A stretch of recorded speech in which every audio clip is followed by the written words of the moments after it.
nongeye kubasuhuza kandi mbifuriza kugira impagarike n'ubugingo nshuti bakunzi ba B2B outcomes.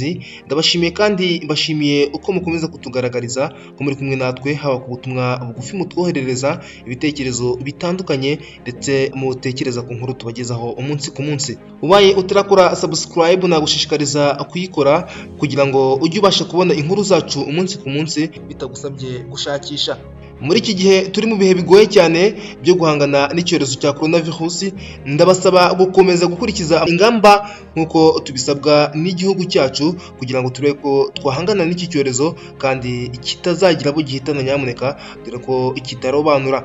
Uyu mwanya rero kuri B2B outcomes tukoresha tugerageza kureba ibigezweho, ari nako tugiye guhera ku nkuru ivuga iti kwibuka abarokotse genocide yakorewe abatutsi mu 1994 bazitabwaho hakoreshejwe ikoranabuhanga. Ni inkuru irimo igaragara ku kinyamakuru impinduka.rwa, umunyamakuru wayanditse bamwita Nyituriki Joseline. Inkuru iragira iti nk'uko byatangajwe na Ahishakiye Naftali, umunyamabanga nshingabikorwa wa Ibuka, ngo ibikorwa byo gufata mu mugongo abarokotse genocide yakorewe abatutsi muri Mata 1994 bizakorwa hakoreshejwe ikoranabuhanga.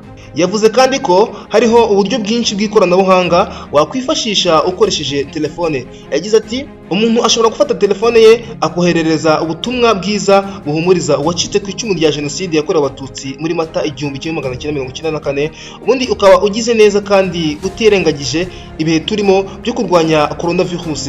Yakomeje kandi avuga ko ibihe byo kwibuka byahuriranye n'ibihe bidasanzwe igihugu n'isi muri rusange bihanganye n'icyorezo cya coronavirus. Ati mu rwego rwo kwirinda ikwirakwira rya coronavirus twahisemo kwifashisha ikoranabuhanga kugira ngo tumenye uko abacitse ku icumu rya genocide yakorewe abatutsi muri Mata 1994 bameze muri ibi bihe bitoroshye. Yavuze kandi ko ibikorwa byo kwibuka bizakurikirwa kuri televiziyo na radio nk'uko byatangajwe na CNLG ku ya 3 Mata uyu mwaka. Yavuze kandi ko ibikorwa byari biteganyijwe byo gusura abacitse ku icumu rya genocide yakorewe abatutsi muri Mata 1994 mu ngo zabo byahagaze, ahubwo hazifashishwa ikoranabuhanga cyane cyane telefone. Nk'uko yabivuze ngo icya mbere n'ubushake ndetse n'ubufatanye ku buryo abantu babasha kumenya abatameze neza bakitabwaho. Kugeza ubu umuryango wa Ibuka uvuga ko abacitse ku icumu rya genocide yakorewe abatutsi muri Mata 1994 ubuzima bwabo bumeze neza kandi bakaba bakomeje kwitabwaho neza. Tuvuye ku nkuru irebana no kwibuka abazize genocide yakorewe abatutsi muri Mata 1994, reka tugaruke no kuri iyi nkuru nanone ivuga ko leta zunze ubumwe za Amerika yateye u Rwanda inkunga y'amadolari yo kurufasha guhangana na coronavirus. Igihugu cya leta zunze ubumwe za Amerika mu Rwanda gihagarariwe na ambasaderi Peter Vrooman cyahaye u Rwanda inkunga ya miliyoni y'amadolari yo kurufasha guhangana n'icyorezo cya coronavirus. Mu butumwa uyu mugabo yanyujije kuri Twitter ye, ambasaderi Vrooman yavuze ko Amerika n'u Rwanda ari abafatanyabikorwa bakomeye mu bigendanye n'ubuzima rusange ndetse ko ubuzima bw'abanyarwanda ari ingenzi kuri Amerika, ariyo mpamvu igihugu cye kiyemeje gutera u Rwanda inkunga yakabakaba miliyari y'amafaranga y'u Rwanda yo kurufasha guhangana n'icyorezo cya coronavirus. Ambasaderi Vrooman yagize ati uyu munsi nishimiye kubabwira ko twatanze indi nkunga ya miliyoni y'amadolari mu bufasha bwo gushakira igisubizo icyorezo cya COVID-19. Ati ni hafi ya miliyari y'amanyarwanda yatanzwe n'abanyamerika ku nkunga biyemeje gutera u Rwanda. Amerika n'u Rwanda ni abafatanyabikorwa bakomeye mu bijyanye n'ubuzima rusange bw'abaturage kandi twizeye neza ko ikibazo tuzakivamo neza.